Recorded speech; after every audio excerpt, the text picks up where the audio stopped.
brothers and sisters. We come again today to our Bible study this Sabbath afternoon. We continue as we have already opened our session and prayer has been offered. We continue with our study of Genesis chapter 49.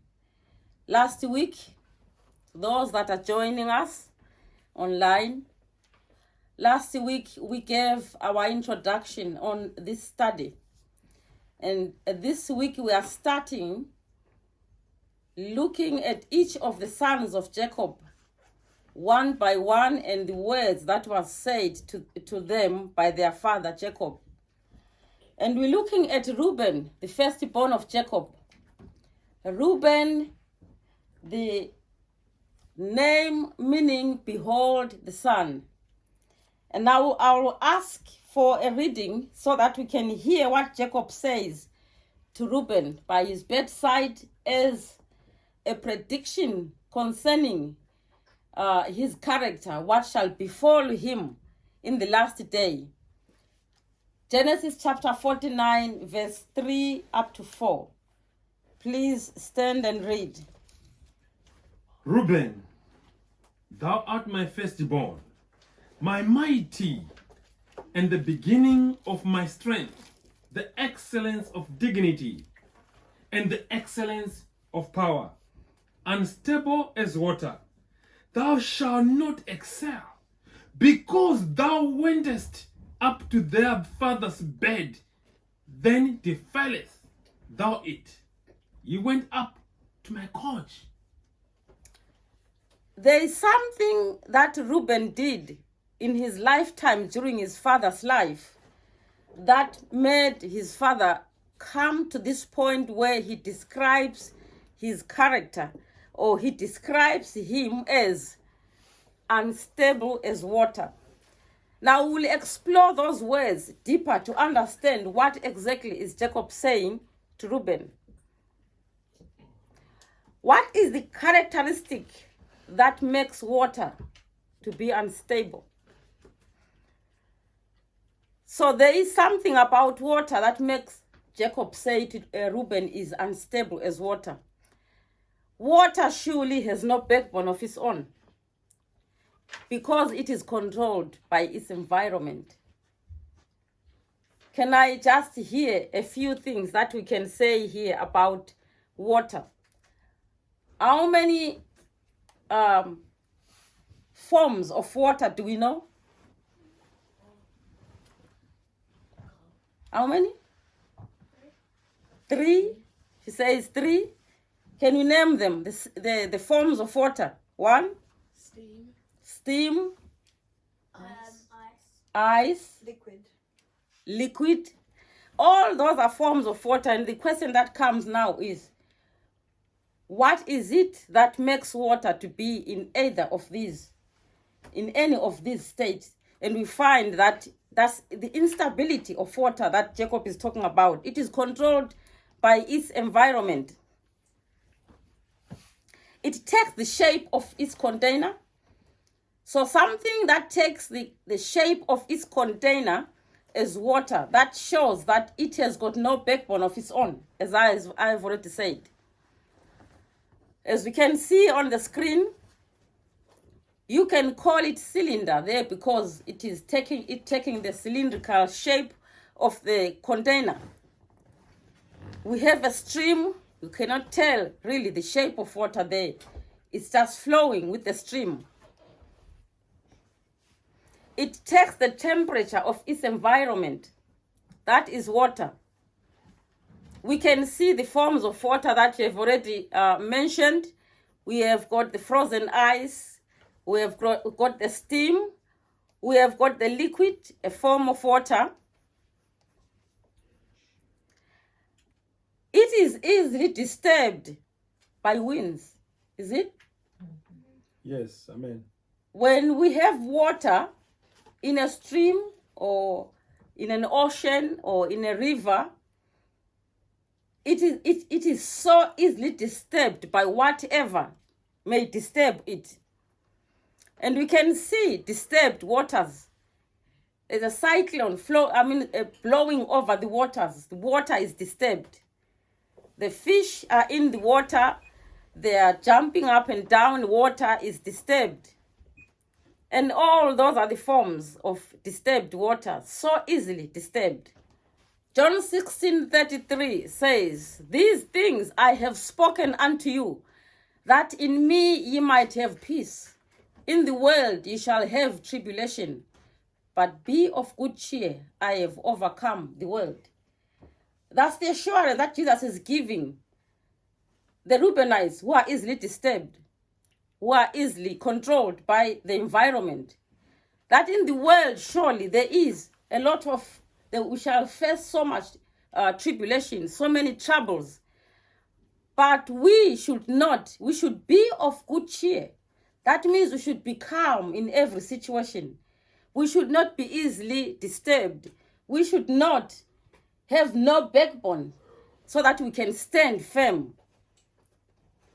Why shouldn't we be so? Because Jesus has overcome the world. That is Reuben. Jacob is talking to Reuben in that manner. And all that pertains to character and to his character, which we will understand why did Jacob describe Reuben in such a manner. We say water also, another characteristic of water, it follows the path of less resistance. Can I see anyone here who has ever seen water flowing up the stream? That will be a miracle if it's seen happening, isn't it? Water, we always have waterfalls. We always have water or a stream running down the slope. There is never a time where you can see water flowing against the slope. It is always, so in a way, it follows the path of less resistance. Can we read Matthew 7, verse 13 to 14? Matthew 7, verse 13 to 14. Enter ye at the straight gate, for wider is the gate, and broad is the way that leadeth to destruction, and men there be which go in threat thereat. Verse 14. Because straight is the gate, and narrow is the way which leadeth unto life, and few there be that find it. Amen. If we look at the Oxford Dictionary description of the word straight, that's S-T-R-A-I-T. That's not a word meaning straight as in a straight line, but it is a straight, and the Oxford Dictionary says in reference to a situation characterized by a specified degree of trouble or difficulty. So a straight gate means, or a straight way means the way that is characterized by a lot of difficulties. But now Matthew 7, 13 to 14 says, enter ye in at the straight gate. This is the gate which is characterized with a lot of difficulties that we should enter through. It says, enter ye in at the straight gate, for wide is the gate and broad is the way that leadeth to destruction, and many there be which go in thereat. Because straight is the gate and narrow is the way which leadeth unto life, and few there that find it.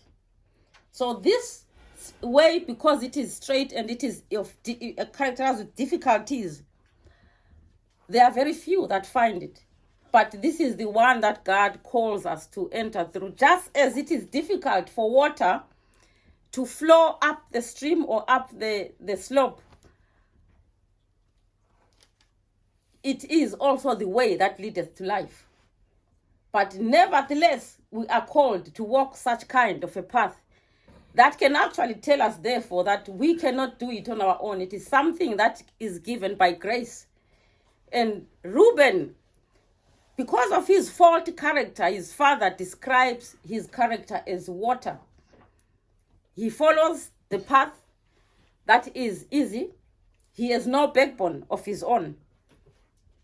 And that's a character trait that Reuben had to overcome in his lifetime before his name could be one of the names that are in the gate of the New Jerusalem in heaven. Water will readily take the color of the last foreign body added to it. Those who love to drink the squash drinks and all the other drinks that we have got to dilute first, we will admit that when you are given a glass of squash, how much of the water is in there and how much of the juice is in there? Or which one is bigger? Is it the water or the juice? So we'll find that water is taking the greater volume in there. The coloring and the sweetness and all the other things that make up the juice are just little. And yet, they take over the water. They change. They give the water the color that is in the glass. So water is easily disturbed in reality. It cannot stand firm to be who it must be despite all these foreign bodies that come in it, because it does not resist. It always follows the path of less resistance. Hebrews chapter 13 verses 8 to 9. Rita, please. Hebrews chapter 13 verses 8 to 9. Jesus Christ the same yesterday and today and forever. Verse 9. Be not carried about with diverse and strange doctrines, for it is a good thing that the heart be established with grace, not with myths, which have not profited them that have been occupied therein. That's an instruction Paul is giving us in Hebrews, that our commander, Jesus Christ, whom we follow, whom we are called by his name as Christians, he is the same yesterday, today, and forever. He does not change. Unlike water that we have seen being so easily changed, so easily disturbed, having no backbone of its own, and always following the path of less resistance. Jesus resisted the devil even unto the cross. And he died, even the death of the cross. He did not resist. He stood firm for the principle that he had come for, that his Father had sent him for, to the end. And he calls us as his children. Therefore, if we shall be called them that have overcome by the blood of the Lamb at the end, that we should be firm to character and to the point as he was, not allow ourselves to be taken about with diverse and strange doctrines. For it is a good thing that the heart be established with grace, as it's said in Hebrews. Genesis 35 verse 22. Genesis 35 verse 22. Let us hear a bit of history for us to understand why is Jacob saying this to Reuben. What was it in Reuben's character that made him to be given this description of a character as water? Please read. Genesis chapter 35, verse 22. And it came to pass, when Israel dwelt in that land, that Reuben went and lay with Bilhah, his father's concubine. And Israel heard it. Now the sons of Jacob were 12. Follow the whole story. It's quite interesting if we go through the book of Genesis. Starting there in the early chapters of chapter 30, we meet the family or the house of Jacob. It was a house of, I don't know what we will call it today, maybe say a house of horrors, because Jacob ended up finding himself with 4 wives. Not by his intention or choices, but read and find the circumstances that brought Jacob to this situation. Bilhah, she was the handmaid of Rachel, Jacob's wife, who could not bear children and ended up asking Jacob to have a baby for her through her servant Bilhah. And we follow the story, we come to understand that on their way to Canaan, after Jacob had left Laban's house, his father-in-law and his uncle, Rachel died on the way. When Rachel died, now Bilhah, who knew that her position in the family was safe as long as Rachel was there, she suddenly finds herself insecure.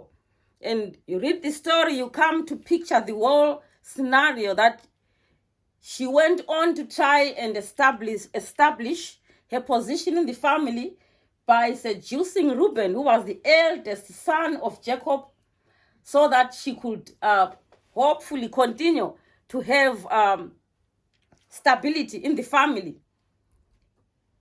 And Reuben, being the firstborn of Jacob, being one who should have known better that he could not do such a thing. Remember, Bilhah, these were the handmaids that were given to each of the daughters of Laban when he married them to Jacob as handmaids. The land from which they come from, it wasn't the true God who is worshipped. And we can say she didn't know much better.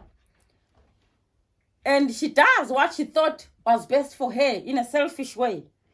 But Reuben must have feared his father, shouldn't he have? He should have said, I cannot do such a thing and lie with Bilhah, who is my father's concubine or my father's wife. But Reuben did not resist.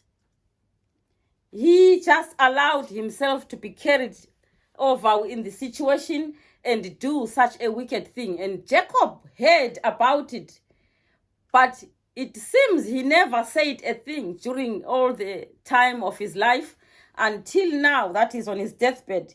He mentions it to Reuben, and that act of Reuben caused him to be disinherited by Jacob. Instead of him getting the portion of a firstborn, he was disinherited. The portion of the firstborn during those days meant that he should have been the one through whose lineage Christ would be born. But as we know the story as it unveils in Genesis, who was the progenitor of Christ? Through whose lineage was Christ born? Obviously, it wasn't Reuben, but it was given to Judah, which we are going to understand as we unveil this study as to how all this came about, because Judah was not free of any faults himself. He had many of his. And yet it is in the changing of characters decisively and by choice that brought about all these and brings us to the names that we see in Revelation chapter 7, being the names of the final candidates whose names are inscribed on the gates of in heaven amongst the sons of Jacob. Reuben slept with his father's concubine simply because he couldn't stand firm against wrong, nor stand for what is right.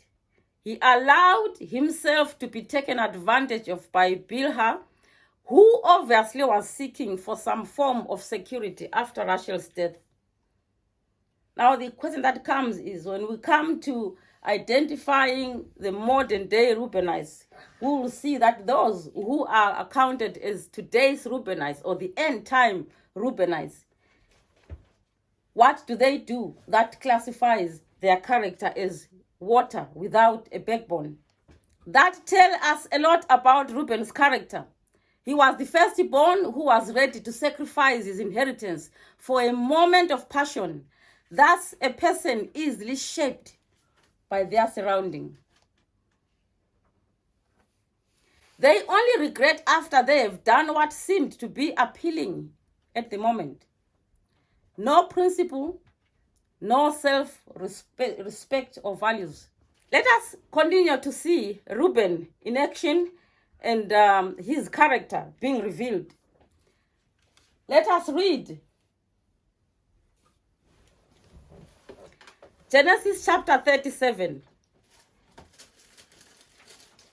Genesis chapter 37, verses 21, verse 21 to 22 and 29 and 30. Okay, 21 to 22 reads, And Reuben heard it, and he delivered him out of their hands, and said, Let us not kill him. Verse 22. And Reuben said unto them, Shed no blood, but cast him into this pit that is in the wilderness, and lay no hand upon him, that he might ride him out of their hands, to deliver him to his father again. Verse 29 and 30.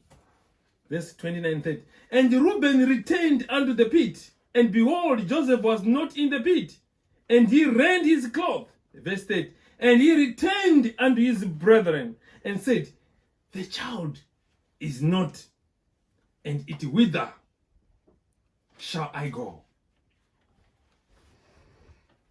Now we find another story unfolding. Read the story of the sons of Jacob in Genesis. As I said, start from early chapter 30 and go on up until the whole story ends with Joseph in Egypt and so forth. We come to understand that Reuben, being the firstborn, he was looked upon as the one who should restrain others, who should control others whenever they were away from home, and to take the flock of their father to go to a place far away from home for pastures. And while they were there, they would spend some weeks and even months sometimes while they are away from home. And this was one of those times when they had gone out into the pastures there with the flocks. And Jacob staying at home with Joseph and Benjamin, because he kept these so close to him as they were the sons of his favorite wife, Rachel. So he sends Joseph to say, Joseph, go and look after your brothers. Carry some provisions for them, lest they may be starving, and see if they are doing well. And as Joseph went there, they saw him from afar. They hated Joseph. We know the story.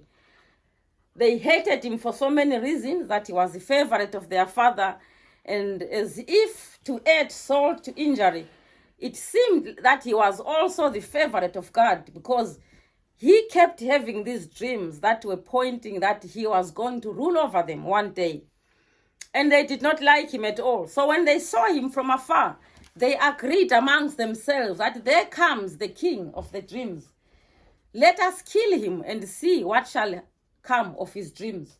And surely, as Joseph came, they caught him. They took the coat of his multi-colored coat that his father had bought him as a gift, stripped him of it. That was the first thing they did. And they said, we're going to kill him. But as the oldest brother, Reuben, he did not want really that they kill Joseph. So he brought a suggestion that let us throw him in a disused well in the wilderness there. You know how well, those who know a well, how deep it can be. He said, let's throw him in there so that we do not have his blood in our hands. But if we throw him in there, he's as good as dead anyway. He's going to die in there, but we will not have his blood in our hands. But now his intention was, if everyone else has forgotten about Joseph, he would go out there, pull him out, and send him to run back to his father. But things don't always go the way we plan, especially when we cannot stand firm for what is right. What Reuben failed to do here with his character that has no backbone of its own as water, what he failed to do was to say, no, we will not kill Joseph. We will not do any evil to him, and stand firm as the older brother. But now he devises that his brothers, they should see him as one with them in their hate towards Joseph. And at the same time, he should go secretly to retrieve Joseph from the well and be a hero to Joseph, unknown to other brothers. That way, he manages to maintain friendship with either side without being known that he is. Have we had people who are called spies? That's a kind of a character that he is trying to portray here, because he can't stand and say this is wrong. So he has got to look good to either side so that he benefits to be a friend to all. And we know that with the murderers hate the brothers, they threw him, that's Joseph, in a pit so he could die there. And he could not, as the older brother, save him from that. He wasn't strong enough to stop his brothers against committing a murder sin, but he sought to try and go along with each part so as to remain popular to his brothers and be a hero to Joseph as well. That way, Reuben would have managed, like water, to take the temperature of each surrounding as it suited him, everyone's friend at any cost. This was a character that saw him lose his position as the firstborn, as well as we see in Jacob's allocation of blessings that Reuben is replaced by Judah, which we know was literally fulfilled in the tribe's real-life existence.